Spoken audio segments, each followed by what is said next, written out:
लोकप्रिय हिंदी कहानियाँ देखने के लिए चैनल को सब्सक्राइब कर ले और बेल आइकन को भी दबा ले ताकि मैं जो भी कहानी बनाऊँ वो आसानी से आप तक पहुँच सके। एक दिन बंटी कबूतर अपने घर के बाहर बैठकर टुनटुनी के बारे में सोच रहा था। टुनटुनी को पता नहीं क्या हो गया है। वो मुझसे मिलने क्यों नहीं आ रही है। मुझे तो कुछ समझ नहीं आ रहा है, मैं क्या करूं।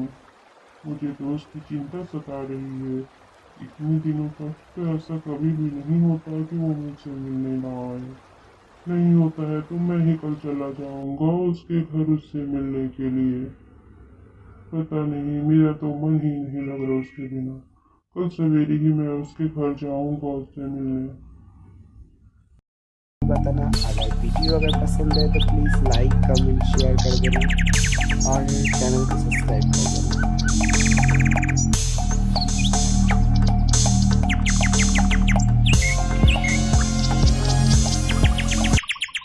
टुनटुनी, ओ टुनटुनी, टुनटुनी।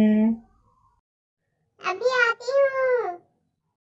थोड़ी ही देर में टुनटुनी भी बाहर निकल जाती है। बंटी कबूतर उसे देख बहुत खुश हो जाता है और कहता है, अरे टुनटुनी, तुम कैसी हो? क्या हो गया था? तुम मुझसे मिलने क्यों नहीं आ रही हो? तुम्हें पता है मैं कितना परेशान हो गया था। तुम्हें तो मेरी जैसे कोई फिक्र ही नहीं है। ना तो तुम मुझे फोन कर रही हो और वजह क्या है ये भी नहीं बता रही हो। तुम्हें पता है मैं कितना परेशान हो गया था। मैं कल से कितना परेशान हूँ। मैं सोच रहा तुम्हारा तबीयत खराब है क्या, इसलिए मैं दौड़ा दौड़ा भागा भागा तुम्हारे पास आ गया। अब कुछ बोलोगे भी, बाहर तो आओ। बंटी, तुम यहाँ क्यों आए हो? मैं अब तुमसे कभी भी नहीं मिल सकती। मेरी शादी तय हो गई है। तुम मुझे भूल जाओ। अब तुम्हें मेरे बिना ही रहना होगा। मैं तुमसे अब नहीं मिल सकती हूँ, मुझे माफ कर दो। टुनटुनी, तुम रोना बंद करो और मुझे ये बताओ हुआ क्या है और कैसे हो गया ये सब। मुझे सब बताओ। बंटी, माँ ने मेरी शादी एक काले कौवे के साथ तय कर दी है। वो लोग बहुत अमीर हैं और वो मुझे बहुत पसंद करता है, इसलिए उसकी माँ मेरे घर रिश्ता लेकर आ गई थी और हमारी शादी भी तय हो गई है। टुनटुनी, ऐसा नहीं हो सकता है। तुमने माँ को हमारे बारे में नहीं बताया क्या? टुनटुनी चिड़िया बंटी कबूतर को बहुत समझाती है और उसे अपने घर वापस चले जाने के लिए कहती है। बंटी, मेरी शादी तो होकर ही रहेगी। तुम भी अपना घर बसा लो, अब मैं चलती हूँ। तुम मेरे साथ ऐसा कैसे कर सकती हो टुनटुनी? बंटी कबूतर अब बहुत उदास हो जाता है। बेचारा वहीं टुनटुनी के घर के बाहर खड़े होकर सोचता रहता है। वक्त बीतता जाता है और कुछ ही दिनों में टुनटुनी और काले कौवे की शादी भी हो जाती है। दोनों की शादी में सभी लोग बहुत खुश होते हैं, लेकिन बेचारा बंटी बहुत उदास रहता है। अब टुनटुनी उदास मन से अपने ससुराल चली जाती है और हंसी खुशी रहने लगती है। वक्त बीतता जाता है और फिर एक दिन टुनटुनी, मैं ऑफिस के काम से कुछ दिन के लिए बाहर जा रहा हूँ, तुम अपना ख्याल रखना। आप भी अपना ख्याल रखिएगा जी।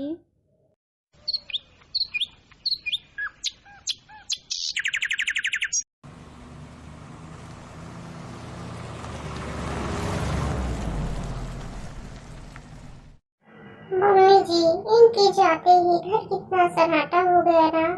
अब घर में सिर्फ हम दो लोग ही बचे हैं। टुनटुनी, बेटा, मेरे सर में बहुत दर्द हो रहा है। एक कप चाय बनाकर लेके आओ। अभी आई मम्मी जी, मैं चाय ही बना रही हूँ। लगता है मम्मी जी के सर में ज्यादा ही दर्द हो रहा है। चाय बनाकर दे दूंगी और एक दवाई भी दे दूंगी मम्मी को, ताकि कुछ आराम मिल जाए। ये लीजिए मम्मी जी, आपकी गर्मा गर्म चाय आ गई है। तबीयत ज्यादा खराब है तो मैं आपको दवाई दे देती हूँ, आप खाकर आराम कर लीजिए, आपको अच्छा लगेगा। नहीं बहू, मैं ठीक हूँ, बस चाय पीकर थोड़ा आराम कर लूंगी तो और भी ठीक हो जाऊंगी। ठीक है मम्मी जी, आप चाय पीकर अपने रूम में आराम कीजिए, मैं घर का काम निपटा लेती हूँ। अभी तक पप्पू ने फोन नहीं किया, पता नहीं कहाँ तक पहुँचा है। बेटा टुनटुनी, मैं पास वाली आंटी के घर से आती हूँ, तुम अपना ख्याल रखना। ठीक है माँ जी, आप जाइए लेकिन जल्दी आ जाइएगा, मैं आपकी राह देखूंगी।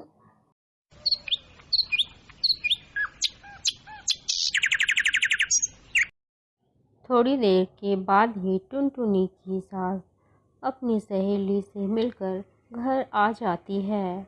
दोनों सास बहू मिलकर साथ खाना खाते हैं और अपने अपने कमरे में सोने चले जाते हैं। दोनों बिस्तर में लेट तो जाते हैं लेकिन किसी को भी नींद नहीं आती। दोनों अभी भी अपने बेटे के बारे में ही सोच रहे थे। टुनटुनी भी सोच रही थी कि अभी तक उसके पति ने उसे फ़ोन कर कुछ भी नहीं बताया। इसी चिंता में दोनों को रात भर नींद नहीं आती है और सुबह होते ही फ़ोन आता है कि उसके पति का एक्सीडेंट हो गया है और वह अब इस दुनिया में नहीं रहा। यह सुन दोनों सास बहू बहुत रोने लगती हैं। ये क्या हो गया मम्मी, हम दोनों का क्या होगा, हम कैसे रहेंगे इनके बिना। चुप हो जा बेटा, अगर ऊपर वाले की यही मर्जी है तो हम कुछ नहीं कर सकते। दोनों एक दूसरे को संभालते हैं और एक दूसरे का सहारा बनते हैं। वक्त बीतता जाता है। टुनटुनी, मैं तुम्हें अपनी बहू नहीं अपनी बेटी मानती हूँ, इसलिए मैं तुम्हें कह रही हूँ कि तुम्हारी माँ का फोन आया था और वो मुझे बंटी कबूतर के बारे में बता रही थी। मैं चाहती हूँ बेटा तुम बंटी कबूतर से शादी कर लो। आप ये क्या कह रही हैं मम्मी, मैं आपको छोड़कर कहीं नहीं जाऊंगी और मैं किसी से शादी भी नहीं करूंगी। बेटा मैं तुम्हें कभी भी अपने से दूर नहीं करूंगी। मैंने बंटी से बात कर लिया है, वो मेरे घर में ही हमारे साथ रहेगा, हमारा बेटा बनकर। मैंने उससे सब कुछ पूछ लिया है, वो तो बेचारा अनाथ है ना, उसे भी माँ का प्यार मिल जाएगा और हमें अपना बेटा और तुम्हें अपना पति। टुनटुनी की सास उसे बहुत समझाती है। उसके बाद दोनों की शादी हो जाती है। अब सभी लोग खुशी खुशी रहने लगते हैं। मम्मी, मैंने नाश्ता कर लिया है, मुझे ऑफिस के लिए लेट हो रही है, अब मैं निकल रहा हूँ। आते वक्त आपकी दवाइयाँ लेती आऊँगा। आप अपना ध्यान रखिएगा। मैं आकर बात करता हूँ, अभी निकलता हूँ। ठीक है बेटा, अपना ध्यान रखना और समय से घर लौट आना। रात में सब मिलकर खाना खाएंगे एक साथ। बंटी अब ऑफिस संभालता है और सभी का पूरा ध्यान रखता है। वक्त बीतता जाता है और फिर एक दिन टुनटुनी को एक छोटी टुनटुनी और बबलू कौवा होता है, जिसे देख पूरा परिवार बहुत खुश हो जाता है और सभी लोग हंसी खुशी से रहने लगते हैं।